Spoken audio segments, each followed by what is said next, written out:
মাননীয় তথ্য উপদেষ্টাকে ভারতে ঢুকতে দেওয়া হয়নি। শেষ পর্যন্ত অনুমতি দেওয়া হলেও তিনি ফিরে এসেছেন। এ ব্যাপারে কি আসলে আমাদের কূটনৈতিক ব্যর্থতা কি?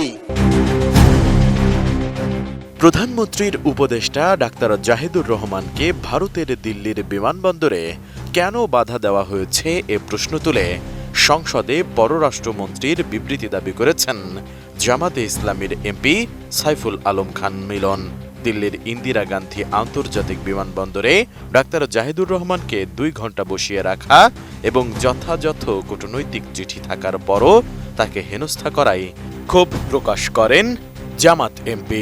আমি যতটুকু জেনেছি, যথাযথ কূটনৈতিক চিঠি দেওয়ার পরেও 2 ঘণ্টা দিল্লি ইন্দিরা গান্ধী এয়ারপোর্টে তাকে বসিয়ে রাখা হয়েছে এবং আমাদের মাননীয় প্রধানমন্ত্রীর মাননীয় তথ্য উপদেষ্টা শেষ পর্যন্ত অনুমতি দেওয়া হলেও তিনি ফিরে এসেছেন।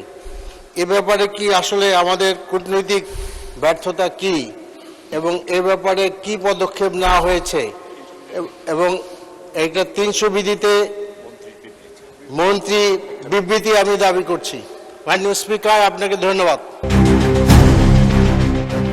সোমবার সংসদ অধিবেশনে পয়েন্ট অব অর্ডারে এসব কথা বলেন সাইফুল আলম খান। তিনি বলেন, যথাযথ কূটনৈতিক চিঠি দেওয়ার পরেও কেন উপদেষ্টাকে ভারতের বিমানবন্দরে 2 ঘণ্টা বসিয়ে রাখা হলো তা কোনোভাবেই মেনে নেওয়া যায় না।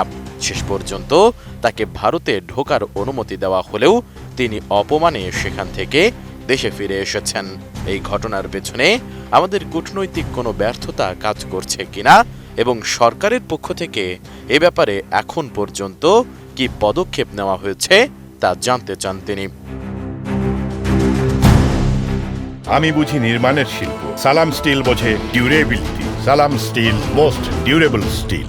একই সঙ্গে এই স্পর্শকাতর ও জাতীয় মর্যাদার বিষয়ে সংসদে 300 বিধিতে সংশ্লিষ্ট মন্ত্রীর পক্ষ থেকে একটি স্পষ্ট ও আনুষ্ঠানিক বিবৃতি দাবি করেন সাইফুল আলম খান মিলন। অবশ্য স্পিকার হাফিজ উদ্দিন আহমেদ এই বক্তব্যকে পয়েন্ট অব অর্ডার হিসেবে গ্রহণ না করে বলেন, পরে একটি নোটিশ দিতে পারেন এবং তখন বিষয়টি বিবেচনা করা হবে। মাননীয় সদস্য, এটা পয়েন্ট অফ অর্ডার হলো না, তবে আপনি নোটিশ দিতে পারেন, তখন বিবেচনা করব।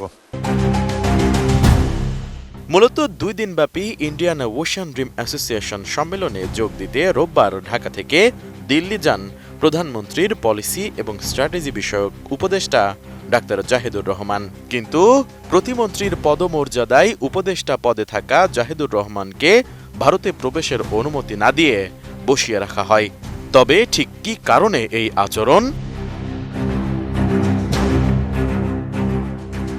জানা যায়, জুলাই গণ অভ্যুত্থানের পর বাংলাদেশের কয়েকজন ইনফ্লুয়েন্সারের ইউটিউব চ্যানেল ব্লক করে ভারত। দেশটির কর্তৃপক্ষের দাবি, এসব ইনফ্লুয়েন্সারের বক্তব্য ভারত বিরোধী। এই তালিকায় জাহিদুর রহমানের নামও রয়েছে বলে জানা গেছে। এ কারণে ভারতের অভিবাসন নজরদারি তালিকায় নাম থাকায় উপদেষ্টাকে প্রথমে ভারতে প্রবেশের অনুমতি দেওয়া হয়নি। পরে অনুমতি দিলেও ভারতীয় ইমিগ্রেশন কর্তৃপক্ষের আচরণ যথাযথ না হওয়ায় উপদেষ্টা ভারতে প্রবেশে অস্বীকৃতি জানান। তিনি দিল্লি থেকে কলম্বো হয়ে সোমবার দুপুরে ঢাকায় ফেরেন। এ ঘটনায় তীব্র ক্ষোভ ও প্রতিবাদ জানাতে এরই মধ্যে ঢাকায় নিযুক্ত ভারতের ভারপ্রাপ্ত হাই কমিশনারকে তলব করেছে পররাষ্ট্র মন্ত্রণালয়। এখন দেখার বিষয় পরবর্তী ব্যবস্থা কি হয়। S I Raj, ATN news, Dhaka.